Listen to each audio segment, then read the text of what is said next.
De abrazo para ti, nuestro cariño para ti. Gracias por entrar en contacto con nosotros, contarnos tu experiencia, solicitar el curso bíblico. Ya sabes que puedes solicitar el curso totalmente gratis, el curso Enseñanzas de Jesús. Solamente tienes que enviarnos un WhatsApp al más 5512-98-100-1460. Hay muchas personas que ya solicitaron el curso y nos están acompañando con ese estudio fascinante de las enseñanzas de Jesús. Gracias una vez más por formar parte de esta familia que estudia la Biblia. Y gracias a todos los que están participando aquí en esta temporada número 14 de Biblia Fácil. Hoy vamos a hablar qué cosa es lo que sucede después de la muerte. Para poder comprender este tema, las personas pueden visitar nuestro capítulo anterior donde hablamos acerca de la muerte, porque hoy hablaremos sobre la resurrección, que es lo que la Biblia nos enseña que acontecerá después que una persona muere. Entonces, si la muerte es comparada como un sueño, desperté esto que es extraordinario. Allí en el libro de Salmos 116, 15, dice así: estimada es a los ojos de Jehová la muerte de sus santos. Aquí ya hablamos quién es un santo. Santo no es aquel que nunca peca. Santo es aquel que aprende a caminar con Jesús diariamente. Y Él es quien santifica, y Él es quien transforma, y Él es quien nos fortalece. Una persona que camina con Dios, dice la Biblia, estimada es a los ojos de Jehová la muerte de sus santos. ¿Por qué? Porque una persona que muere con Cristo en la vida, que tomó decisiones correctas en la vida, cuando muere solo descansa de este mundo de dolor, descansa del sufrimiento y entra en el estado de inconsciencia. El cuerpo se vuelve polvo hasta el día que Jesús regrese y esa persona resucita. Y resucita ahora para una eternidad sin dolor, sin más sufrimiento. Es por eso que el texto dice: estimada es a los ojos de Jehová la muerte de sus santos. ¿Y por qué? Esto es porque todos aquellos que creemos en Jesús tenemos esperanza. Y la esperanza va más allá de la muerte. Vamos al libro de Apocalipsis, capítulo 1. ¿Cómo me fascina imaginar este encuentro cada vez que leo Apocalipsis, capítulo 1? Jesús ya había ido para el cielo y uno de los discípulos que recostaba su cabeza en el pecho de Jesús se llamaba Juan, aquel que le transformó el carácter de discípulo del trueno o de hijo del trueno a discípulo del amor. Un día se encuentra ya anciano. Él era muy joven cuando era discípulo de Jesús. Yo creo que quien más sintió, entre los que más sintieron la ausencia de Cristo cuando fue al cielo, uno de ellos fue Juan. Juan tenía la confianza extrema, imagínate, de poder recostar la cabeza en el pecho de Jesús. Incluso él menciona, cuando se menciona a sí mismo en su libro, él dice, es el discípulo a quien Jesús amaba. ¡Qué extraordinario! Sin embargo, él está envejeciendo, ya está en la parte final de su vida. Dice allí que a Juan, para poder silenciar su voz, incluso quisieron matarlo. Allí le dieron una orden para que él pueda morir en un perol de aceite hirviendo, mas Dios preservó su vida. Y al ver de que no podían matar a un profeta, a un siervo de Dios, lo desterraron a una isla llamada Patmos. Y ahí estaba solo, supuestamente desterrado, condenado para que pueda morir. Sin embargo, allí recibió la mayor revelación que nos da tanta esperanza, que es el libro de Apocalipsis. Y es impresionante la manera como Jesús se presenta. Y en el versículo 18, miren lo que dice, Apocalipsis capítulo 1, versículo 18, versículo 17. Cuando lo vi, caí a sus pies como muerto, y él puso su diestra sobre mí, diciéndome, no temas, yo soy el primero y el último, el que vive. Estuve muerto, pero vivo por los siglos de los siglos. Amén. Qué lindo.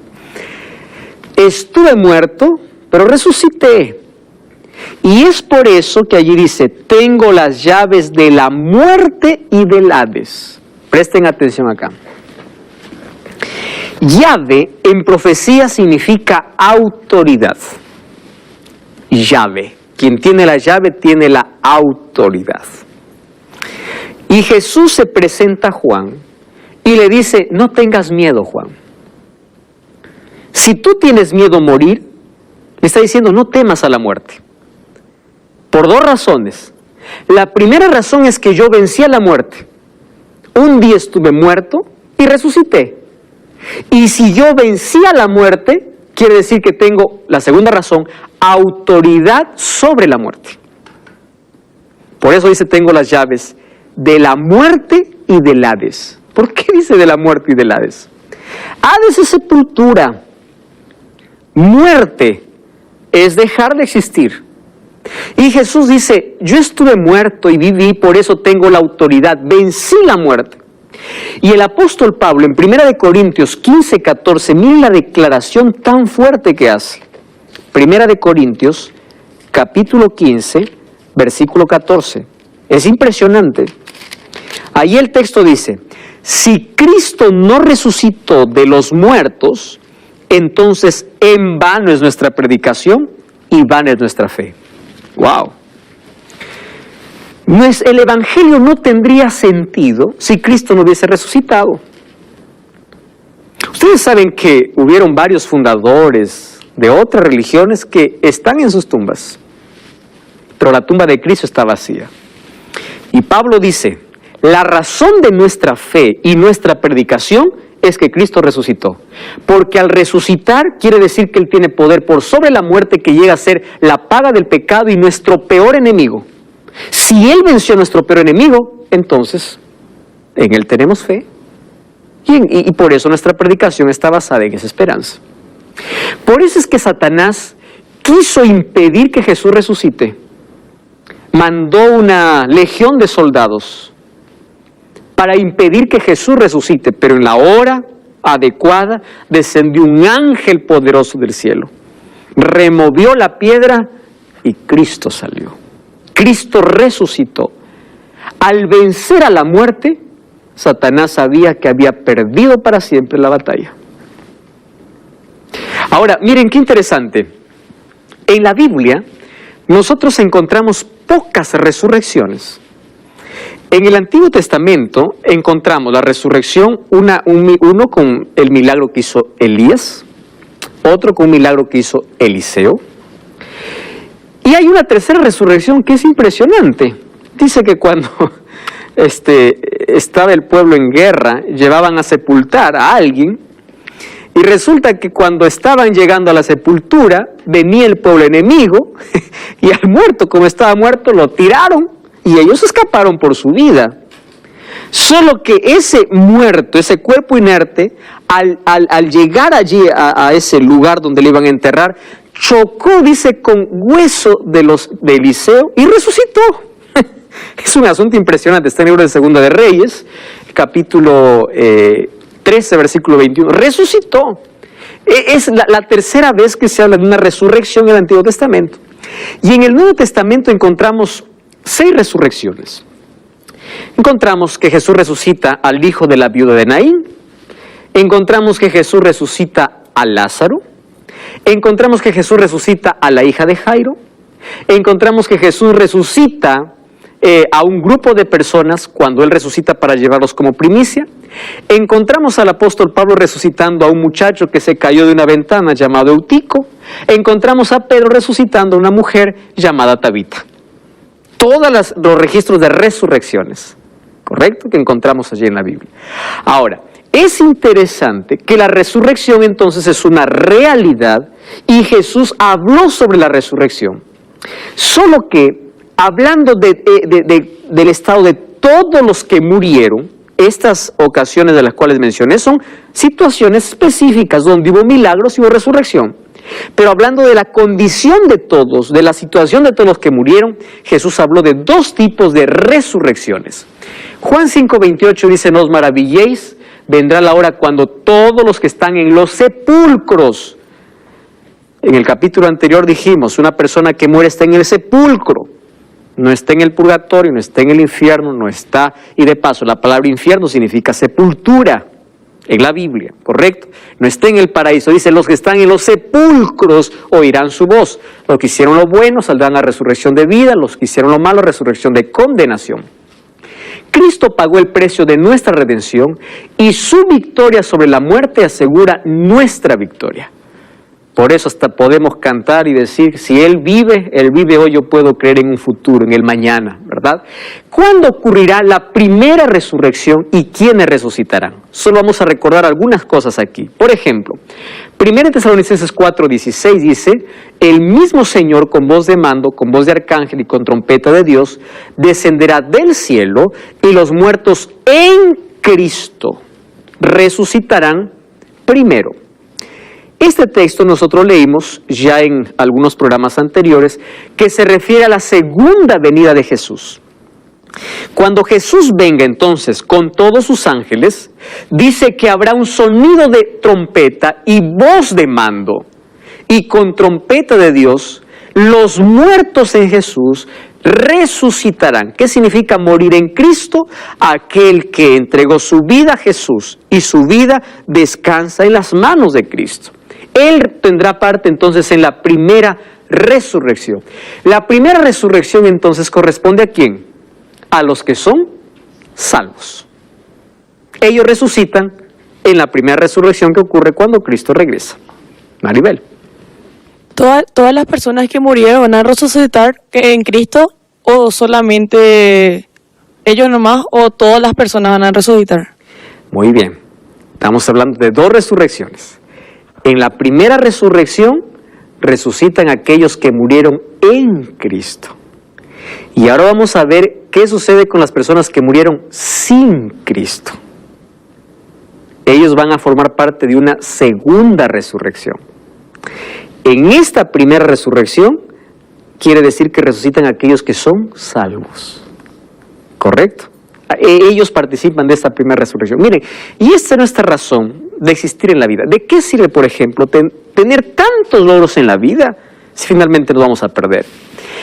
Yo creo en lo siguiente. Nuestra vida debe ser tan simple y sencilla, así.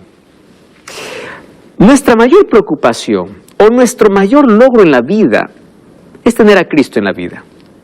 Todo lo demás viene solamente para poder caminar en la vida con sencillez, con alegría, sin preocuparnos por tanta pomposidad. Y esto no quiere decir que dejemos de soñar, dejemos de proyectos, no, porque los sueños, los proyectos son parte de la vida, nos motivan a seguir. Lo que quiero decir es que nuestro interés en las cosas de aquí nunca deben estar por encima de las cosas de Dios. ¿Por qué? Imagínate, estás en el mejor momento y mueres. Te desvelaste, hiciste tanto, te desgastaste, moriste. Morir sin Cristo sí es tragedia, porque no formas parte de la resurrección. Entonces, ¿qué ganaste? Nada, perdiste todo. Absolutamente todo. Ahora, nosotros podemos alcanzar tantos logros en la vida con Cristo y aún así ganar la vida eterna. Por eso, debemos estar preparados para morir porque la muerte no avisa, pero para morir en Cristo. Esa debe ser siempre nuestra consigna. Wilfrido. Sí, quería nomás que me aclares si morir en Cristo significa morir, o sea, caminando con Cristo, o de repente alguien me hace decir, ¿verdad?, aceptar a Cristo y no camino con Cristo. Gracias. Wilfrido, morir en Cristo es morir aceptando a Jesús en la vida y caminando con Él. Porque mira, puede ser que yo haya aceptado a Cristo hace dos años atrás, lo acepté un momento, pero no caminé con Él. Tuve una vida desordenada, estuve en vicios, estuve lejos de Dios. Morí, pero morí sin Cristo. No morí en Cristo. Morir en Cristo es aceptarlo como mi Salvador y caminar con Él. Todos los días, una relación diaria con Cristo. Es por eso que el mayor objetivo de nuestra vida debe ser buscar una relación diaria con Dios. ¿Correcto? Para que si sucede algo, la muerte no nos sorprenda como tragedia, sino como esperanza. Incluso Pablo nos va a enseñar a llorar con nuestros difuntos. Dice, ustedes no lloren como aquellos que no tienen esperanza. ¿Por qué? Uno que tiene esperanza llora, que es normal, natural el dolor que siente. Pero las lágrimas son diferentes, recordando que un día vas a volver a abrazar a ese ser querido. La primera resurrección es de los salvos. 1 Tesalonicenses 4:17 también dice que los vivos serán transformados y juntos seremos arrebatados. Ojo, juntos. No es que los muertos ya están arriba. Juntos seremos arrebatados juntamente con ellos. Entonces, existe un arrebatamiento, pero no es en secreto. Existe un arrebatamiento glorioso, porque todos seremos arrebatados para recibir, dice, a Cristo o al Señor en el aire, y así estaremos para siempre con el Señor. ¡Qué gloriosa esperanza! ¿Qué transformación extraordinaria sucederá con los salvos? Ya vimos también, lo vamos a recordar aquí. 1 Corintios 15:51 dice, os digo un misterio, no todos dormiremos, pero todos seremos transformados. En un abrir y cerrar de ojos, a la final trompeta, porque se tocará la trompeta. Los muertos serán resucitados incorruptibles y nosotros seremos transformados. Cuando dice que serán resucitados incorruptibles, ya mencioné que significa que serán resucitados sin defectos, ni mentales, ni morales, ni espirituales, ni físicos. Serán resucitados perfectos, y aquellos que esperan vivos a Jesús serán transformados para también llegar a ser perfectos. ¿Correcto? Llegaremos allí recién a la perfección. Nuestra naturaleza pecaminosa será arrancada. Es necesario que lo corruptible se vista de incorrupción, lo mortal de inmortalidad. ¿Cuándo somos inmortales? Seremos inmortales cuando Cristo regrese. Allí tendremos un cuerpo glorificado. Y es interesante, a partir de allí no habrá más envejecimiento, sino seremos eternamente jóvenes. Interesante, ¿no? Una eternidad madura. La eternidad reserva tantas sorpresas, pero una persona alcanzará la plenitud de su madurez y así será eternamente. Ahora, ¿qué más nosotros podemos ver aquí? Los salvos serán entonces glorificados, ¿correcto?, cuando ellos resucitan. Ahora, el hecho de que sean transformados no significa que pierden ciertos rasgos o ciertas características, porque en el cielo sí conoceremos a las personas, conoceremos. La perfección será física porque aparecerán los defectos físicos, pero nosotros mantendremos siempre una identidad, porque en el cielo sí nos reconoceremos. Sabremos quién es Abraham, quién es Isaac, quién es Jacob, quién es fulano de tal, preguntaremos por tal, hablaremos con tal, porque recordaremos, sabremos que es esa persona, solo que ahora sin defectos. Ahora fíjese, ¿cuándo ocurrirá la segunda resurrección? Apocalipsis 20:5. Ahora vamos a abrir la Biblia porque, mire, este texto es realmente extraordinario para que nosotros podamos comprenderlo. Es aquí donde muchos también han colocado una interpretación extraña sobre la Biblia. Apocalipsis capítulo 20, versículos 5 y versículo 6. ¿Correcto? Apocalipsis 20, 5 y 6. ¿Quién tiene el texto? Por favor, Florencia. Pero los otros muertos no volvieron a vivir hasta que se cumplieron 1000 años. Esta es la primera resurrección. Ok. Bienaventurado y santo el que tiene parte en la primera resurrección. La segunda muerte no tiene potestad sobre estos, sino que serán sacerdotes de Dios y de Cristo y reinarán con él 1000 años. Gracias. ¿De qué habla aquí? De dos resurrecciones. ¿Y qué dice? Bienaventurados los que resucitan, ¿cuándo? En la primera. ¿Por qué? Porque la segunda muerte ya no tiene poder. Ojo, está hablando de dos resurrecciones y también de dos muertes. ¿Cuál es la segunda muerte? La muerte eterna. Porque hoy nosotros podemos morir, pero no eternamente. ¿Correcto? Podemos morir y después resucitar y vivir para siempre con el Señor. Pero la muerte eterna está reservada para ¿quiénes? No reservada. Es la condenación para ¿quiénes? Para aquellos que no resucitan en la primera. Porque en la segunda resurrección resucitan por un momento, volverán a morir, pero eternamente. Esa es la segunda muerte. Cuando Jesús vino a pagar nuestra condenación de pecado, vino para librarnos de la segunda muerte, que es la muerte eterna. Porque finalmente todos seguimos muriendo a pesar de que Jesús murió.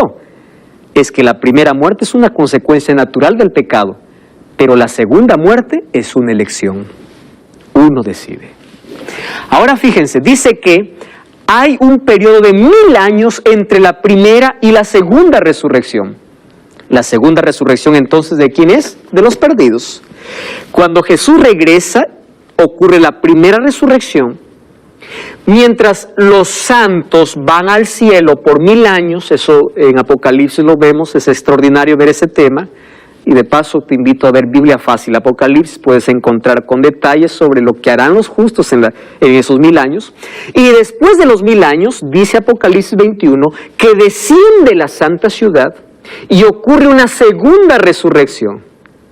Solo que esta segunda resurrección es de aquellos que están perdidos, de aquellos que no resucitaron cuando Jesús vino, por segunda vez. ¿Y para qué entonces resucitan? Recuerden que en la Biblia hay un texto que dice, toda rodilla se doblará delante de Dios. Ellos mismos reconocerán las oportunidades que perdieron y dirán, Señor, justo eres, nosotros merecemos el castigo. Y allí vendrá entonces el castigo para ellos, que es la muerte eterna.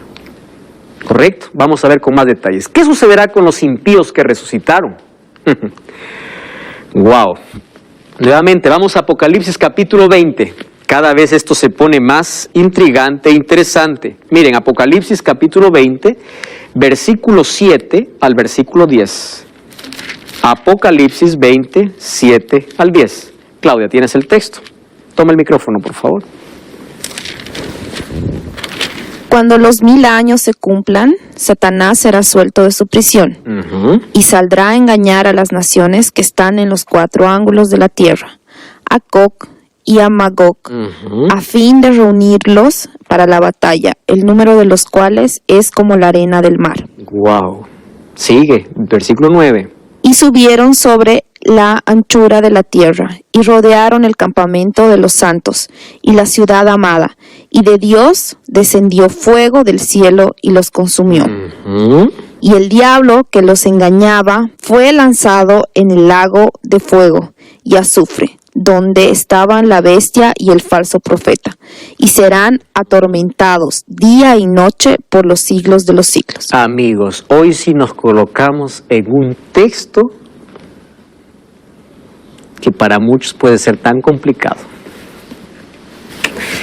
Vamos por lo más sencillo, de ahí vamos a lo más difícil, ¿está bien? ¿Qué es lo más sencillo de aquí de entender?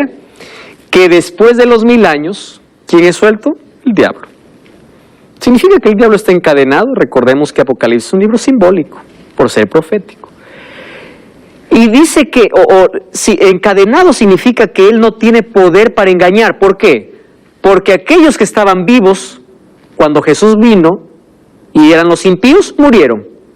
Y los muertos impíos no resucitaron. Entonces, como el diablo no tiene a quien engañar, está prisionero. No tiene a quien engañar. ¿Correcto? Número 2, será suelto de prisión. ¿Por qué será suelto de prisión? Porque ahora tiene gente a quien engañar. Porque después de los 1000 años ocurre una segunda resurrección. Y en esta segunda resurrección, dice así, versículo 7, ¿verdad?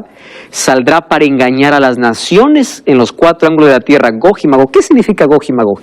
Gog y Magog es un término simbólico, así como Babilonia es símbolo de confusión espiritual en el libro de Apocalipsis. Gog y Magog eran ciudades enemigas del pueblo de Dios en el Antiguo Testamento. Pero aquí Gog y Magog representa a los enemigos de Dios, o a los enemigos del pueblo de Dios. ¿Correcto? ¿En qué sentido? Representa a todos los perdidos, que se levantan a hacer guerra ¿contra quién? Contra aquella ciudad que está descendiendo. Y dice que Satanás los reúne para la batalla. ¡Wow! ¿Qué batalla? Esta batalla es la última mentira que Satanás presenta para todos los perdidos. Y dice, nosotros somos más. Vamos a pelear y vamos a vencer a aquellos que son unos pocos. No son como nosotros. Y cuando se reúnen, dice, subieron por la anchura de la tierra, rodearon el campamento de los santos, que era la ciudad amada, y allí descendió fuego y los consumió. Ahora, fíjense un detalle. Dice que el número de ellos era como la arena del mar. millones de personas que representan a los perdidos. Wilfrido. Sí. Dos preguntas. Ujú. La primera es, Satanás sabe que está perdido. Sabe. Y si él sabe que está perdido, bueno, ¿cuál sería el objetivo de su última mentira si total van a morir todos Exacto. igual? Si no- Exacto. Es el último manotazo de perdido que da. Uno, él sabe que está perdido y él hizo todo para llevar a millones de personas para que puedan aceptar el mismo destino que él tiene. Eso está claro, para él también. Ahora, ¿cuál es el objetivo de poder una vez más engañar? Hacer, por lo menos crear una falsa esperanza a aquellos que le aceptaron, porque imagínate, la multitud, ¿a quién está viendo? Ahora a él.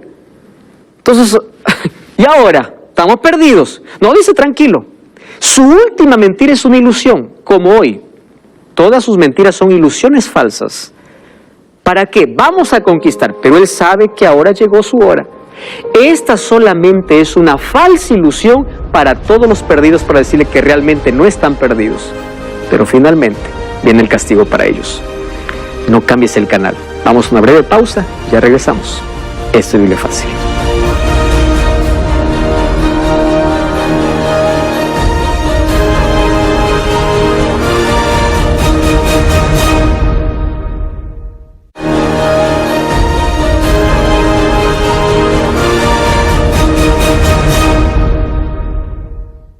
Este es tu programa Biblia Fácil y gracias allí por estar conectado como siempre cada semana. Hoy estamos hablando acerca de la resurrección y dijimos que entre la primera y la segunda resurrección hay un periodo de 1000 años.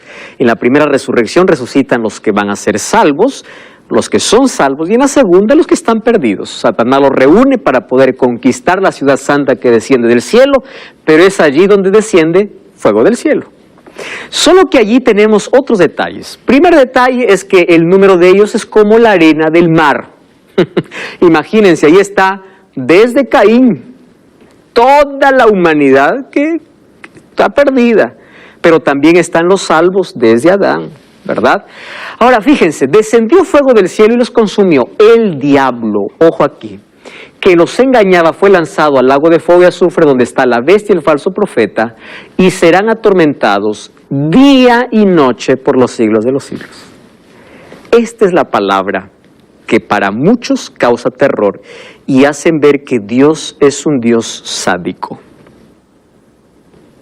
Hoy les voy a explicar qué significa tormento de día y de noche.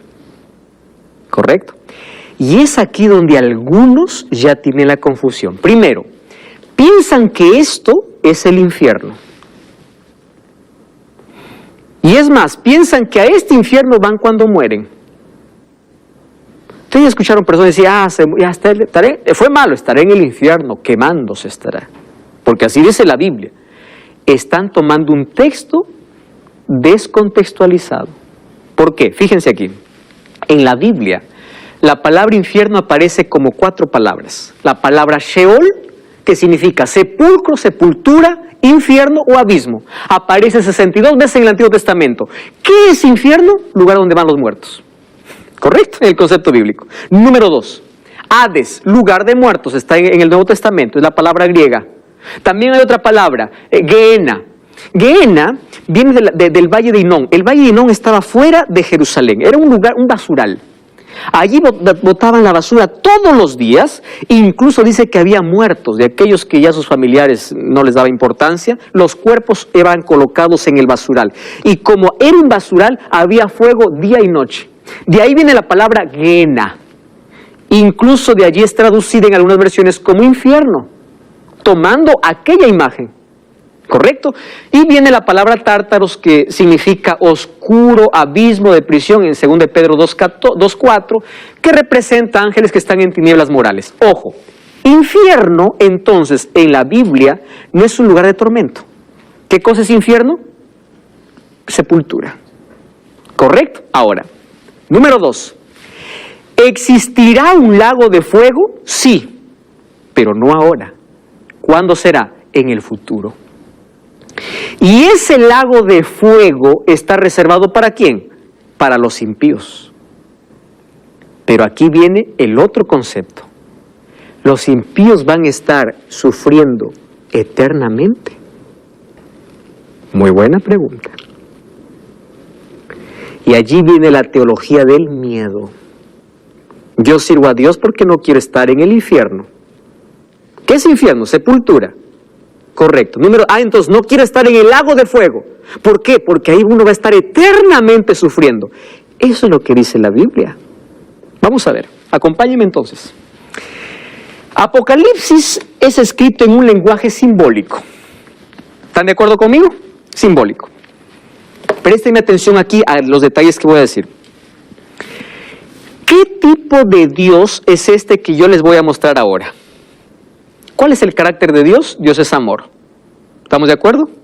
Ahora, ¿cómo Dios va a ser amor si Dios, aquel que se rebela y no lo obedece, lo va a torturar eternamente? Escúcheme acá. Dime, ¿es justo que una persona que pecó 80 años, una eternidad sufra? Solo pecó 80 años. Sufra eternamente porque pecó 80 años. Hay algunos que presentan a Dios como un Dios que se complace en ver que aquel que no le obedece se está quemando. Ese no es el Dios que la Biblia presenta. La Biblia no presenta un Dios sádico. La Biblia presenta un Dios de amor.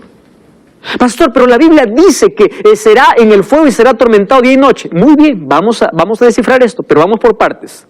Dios es justo. Y Dios no va a torturar a una persona por la eternidad si solamente pecó 300 años. O 100 años, o 80 años. ¿Correcto? Número 1. Número 2. La palabra eterno, una vez más tenemos que ir al idioma original. En el hebreo es olam. Y en el griego es ainos.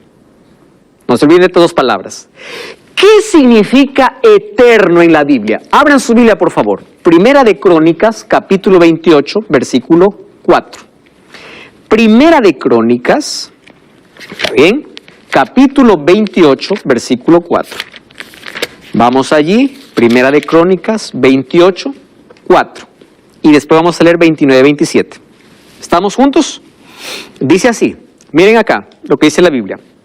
Sin embargo, Jehová el Dios de Israel, présteme atención acá, me eligió de la casa de mi padre para que fuera rey de Israel perpetuamente o eternamente. ¿Saben quién está hablando aquí? Salomón. ¿Qué cosa está diciendo? Jehová me eligió para ser rey eterno. ¿Qué palabra se usa aquí? Olam. ¿Qué significa Olam? Eterno. Ahora yo les pregunto, ¿Salomón hasta ahora sigue gobernando? ¿Pero por qué dice que es eterno? Aquí presten atención. La palabra Olam o la palabra ainos, que es eterno, va a depender su duración de acuerdo al objeto al cual esté ligado. Por ejemplo, si la palabra eterno está ligado a una persona, significa es eterno mientras esa persona vive. ¿Correcto? Pero si la palabra eterno está ligado a Jesús, a Dios, es eterno, eterno, porque Dios es eterno. Pero si está ligado al ser humano, significa que es eterno mientras dure. Claro, Salomón fue eternamente rey, porque él fue rey hasta que murió. Él fue eternamente, pero fue eterno mientras él vivió. ¿Están comprendiendo aquí la primera comprensión de la palabra? Entonces, miren, en el libro de Mateo capítulo 25 dice así: Dios enviará a los de su derecha a la vida eterna y a los de su izquierda al fuego eterno. Ojo, se está repitiendo la palabra eterno, eterno. Presten atención aquí. La vida eterna, ¿a quién está ligado? A Dios. Entonces es eterna, eterna, sin fin. Pero el fuego eterno está reservado ¿para quién? Para el pecador. ¿Qué significa? Que es eterno mientras él dure. Entonces, Cuando caiga el fuego para destruir a los impíos, será eterno mientras la materia resista o mientras el cuerpo dure. Y en la Biblia nosotros encontramos que habrá grados, ojo aquí con lo que estoy diciendo, existirán aquí grados de consecuencias. Por ejemplo, algunos sufrirán un poco más que otros. El último en ser, o el que demora más en ser quemado, será Satanás y sus ángeles.